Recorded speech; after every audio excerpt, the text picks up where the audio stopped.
ఉన్న అన్ని క్యాన్సర్స్లో కల్లా most dangerous life threatening cancer ఏమైనా ఉందా అంటే అది అక్యూట్ బ్లడ్ క్యాన్సర్, అంటే అక్యూట్ మైలాయిడ్ ల్యూకీమియా కానీ అక్యూట్ లింఫాయిడ్ ల్యూకీమియా కానీ. వీటిల్లో ఇనీషియల్గా డయాగ్నోసిస్ ఎలా వస్తుంది?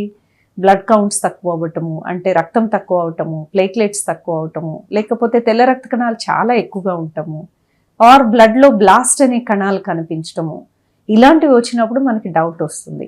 కొన్నిసార్లు వాళ్ళకి గ్రంథులు ఎన్లార్జ్ అవటము, అంటే మెడ కింద చంకల్లో గ్రంథులు రావటము, ఈ స్ప్లీన్ అనేది అల్ట్రాసౌండ్ అబ్డామిన్ కానీ ఎలా చేస్తే ఈ లివరు స్ప్లీన్ అనేవి పెద్దగా అవటము, ఆ జ్వరంతో హాస్పిటల్కి వెళ్ళి ప్లేట్లెట్స్ తక్కువైన అన్నప్పుడు బ్లడ్ టెస్ట్లో మనకి బ్లాస్ట్ కణాలు కనిపించి తర్వాత బోన్ మ్యారో చేసి కన్ఫర్మ్ చేయటం, ఈ రకంగా పేషెంట్స్ ప్రజెంట్ అవుతూ ఉంటారు. వారికి ఫస్ట్ ఇనిషియల్ ఇండక్షన్ థెరపీ అంటారు, అంటే ఆ ట్రీట్మెంట్లో మొత్తం ల్యూకీమియాని కనపడకుండా చేసే ట్రీట్మెంట్ని ఇండక్షన్, అంటే స్ట్రాంగ్ ట్రీట్మెంట్ అంటారు.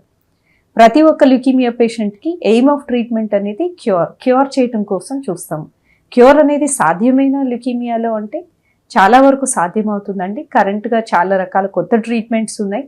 కీమోథెరపీ అవ్వచ్చు, ఇమ్యూనోథెరపీ అవ్వచ్చు, బోన్ మ్యారో ట్రాన్స్ప్లాంట్ అవ్వచ్చు, and the new cutting edge therapy CAR T cell therapy అనేది.